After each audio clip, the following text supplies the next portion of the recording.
The next time someone cries in front of you, something is going to happen to your body that you will not be aware of. Your blood chemistry is going to change. If you are a man, your testosterone level will drop within minutes. The part of your brain that processes sexual arousal will go quieter. The part that produces aggression will go quieter too. If you are in a competitive situation, you will play less aggressively, by nearly half. You will not know any of this is happening. The person crying will not know they are doing it to you. And the chemical signal that is causing all of it has never been isolated by science. We just know it works. You are the only species on Earth that does this. Every social mammal screams when distressed. Every social mammal grieves. But the specific act of leaking salt water out of your eyes when you are emotionally overwhelmed, with no dust in your eyes and no onion in front of you, has never been documented in any other animal. Charles Darwin wrote about this in 1872 and gave up. He called emotional tears purposeless, an evolutionary accident. For the next 100 years, that was the consensus. Tears were noise. Then in 1981, a biochemist in Minnesota decided to test it. And what he found was so strange that the entire field of crying research has been chasing the answer ever since. To understand what he discovered, you have to know that you do not produce just one kind of tear. You produce three.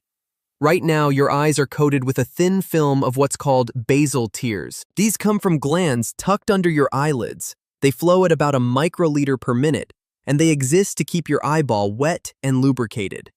You produce roughly 10 ounces of basal tears every day without noticing. The second kind is reflex tears.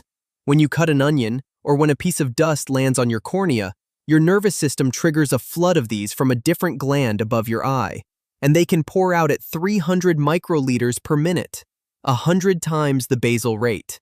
Reflex tears are a defense mechanism. They are mostly water, with a high concentration of antibodies, designed to flush invaders out of your eye. Every land mammal on Earth has both of these tear types. Every dog, cat, horse, elephant, and rat produces basal and reflex tears. None of them produce the third kind. Emotional tears. The kind that arrive when you watch a sad movie, or hear a piece of music that crushes you, or get news that breaks something open inside your chest. The kind your face produces without your permission. Those tears are unique to your species. And until 1981, nobody had ever bothered to ask what was actually inside them. The man who asked was named William Frey. He was a biochemist running the Dry Eye and Tear Research Center at St. Paul Ramsey Medical Center in Minnesota. Frey had been reading the work of Hans Selye, the endocrinologist who developed the modern theory of stress and homeostasis, and he was bothered by a question nobody else seemed to be asking. Every other excretory function in your body, Frey reasoned, exists to remove something. Sweat removes salt and heat. Urine removes nitrogen waste. Breath removes carbon dioxide. So why not tears? What if emotional tears were doing the same thing? What if your body, under emotional stress, was using your eyes to excrete chemicals that had built up to dangerous levels? The hypothesis was simple. To test it, Frey needed two things. He needed people who would cry on command for science, and he needed a way to chemically distinguish their tears from ordinary tears. He brought volunteers into the lab and asked them to watch sad movies and to collect their tears in small vials. Then he brought the same volunteers back and gave them onions to cut. Same people, same eyes, same lacrimal glands, two completely different stimuli. He compared the chemistry. The results were published in the American Journal of Ophthalmology in October of 1981. Emotional tears contain 24% more protein than the irritant tears produced by the onions. Same person, same gland, 24% difference. When Frey isolated those proteins, he found 3 of them that were elevated specifically in the emotional tears. Prolactin, a hormone produced under chronic stress. Adrenocorticotropic hormone, or ACTH, a hormone produced by the pituitary gland under acute stress. And leucine and enkephalin, an endogenous opioid that acts as a natural painkiller.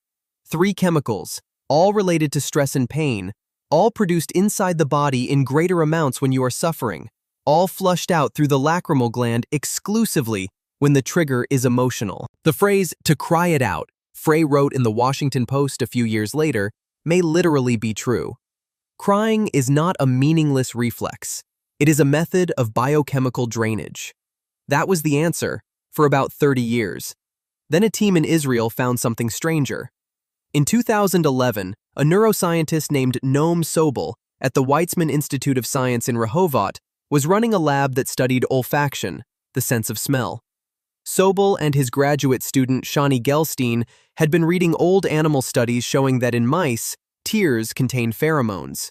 The tears that female mice produce while distressed change the behavior of male mice who smell them.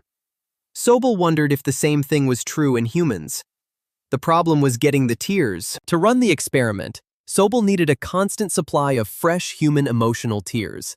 The lab put out a call for female volunteers. The women came to a small private room at the institute, sat alone, and watched sad movies.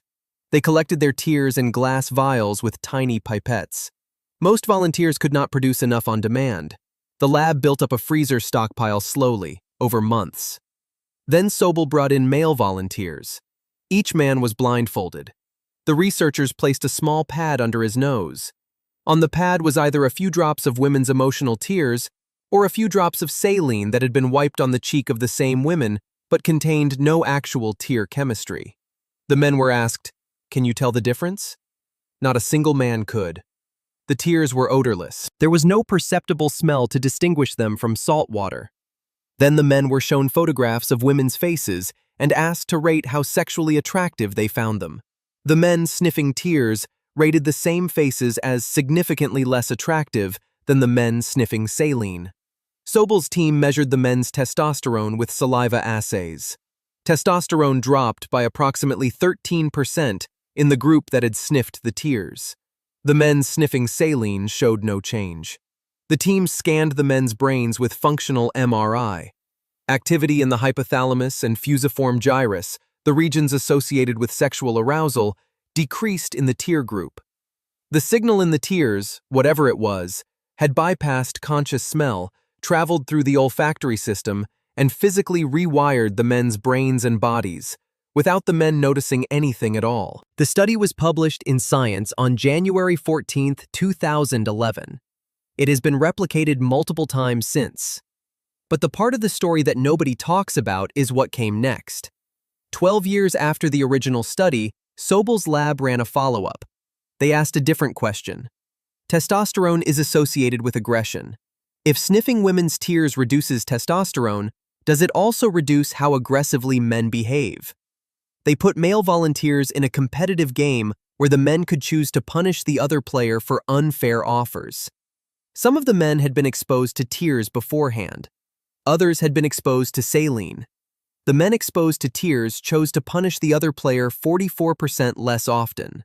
They were physically calmer, less retaliatory, less willing to inflict harm. The chemical signal in a single tear was not just suppressing sexual arousal, it was lowering the receiver's capacity for violence, nearly in half. Without their knowledge, without their consent, from a fluid they could not even smell. Which forces us to ask a question Darwin should have asked. Who is the tear for? Because emotional tears, viewed this way, are not really about you. They are about the person looking at you. The flow rate of emotional tears is slower than reflex tears. Frey measured this.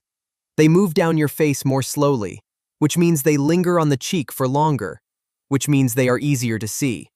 The lacrimal gland that produces them is innervated by the frontal lobe, the part of your brain involved in social cognition, not by the brainstem, the part that handles automatic reflexes. Emotional tears are wired into the part of you that knows you are being watched. Babies, for the first 2 to 3 months of their lives, scream without producing visible tears. Their lacrimal glands have not yet matured. The audible signal of distress arrives at birth. The visual signal of tears arrives later, at exactly the developmental window when babies begin to make sustained eye contact with their caregivers. The tear shows up when there is finally someone close enough to see it. So here is the picture that has emerged from 40 years of research on something Darwin called purposeless. When you cry, your body is doing 2 things at once. Internally, it is flushing prolactin, ACTH, and natural opioids out through your eyes, returning your stress chemistry toward baseline. Externally, it is releasing a chemical signal so specific that anyone close enough to inhale it has their hormones and their behavior altered, without their awareness, in the direction of being calmer, less aggressive, and more inclined to care. The tear is simultaneously the cleanup and the cry for help. It is a private detox and a public broadcast, encoded in the same drop of salt water. And the part that makes this almost impossible to fake is that the chemistry only works when the emotion is real. Onions don't produce ACTH. A bad actor in a movie can squeeze water out of their eyes, but they cannot manufacture the protein load that triggers the signal in the receiver. Emotional tears are an honest indicator of an internal state. They are evidence. The reason your species evolved this and no other species did is probably because no other species needs it. Humans live in small bands, depend on each other's care, and survive only when other humans choose to help them. The ability to send an unmistakable, hard-to-fake, chemistry-altering signal that says, "I am suffering, please come closer," is a survival tool. It is one of the most sophisticated forms of communication evolution ever produced. And it does not use words. It does not use gestures. It uses a fluid leaving your eyes that the person you are trying to reach cannot consciously perceive. The strange part is that you have been doing this every time you have ever cried in front of another person. Sitting next to someone at a funeral, breaking down in your kitchen with a friend, watching a movie next to someone you love. Every one of those moments, your body was running a chemical broadcast you didn't know you were sending, and the person next to you was receiving a signal they didn't know they were absorbing, and both of you were being adjusted, in real time, towards something closer to safety. Darwin looked at this and saw a useless side effect of facial musculature. He was wrong by a margin that's almost impossible to overstate. The tear that ran down your face the last time you cried was not waste. It was not noise. It was the oldest message your body knows how to send, and it was perfectly delivered. And the person who received it could not tell you what they smelled, only that they wanted to be closer to you afterward. You cry because something in you is asking for help, and something deeper than language, deeper than thought, deeper than your awareness of your own body, sends that message out for you. Every time, without your permission, in a chemistry no other animal can read.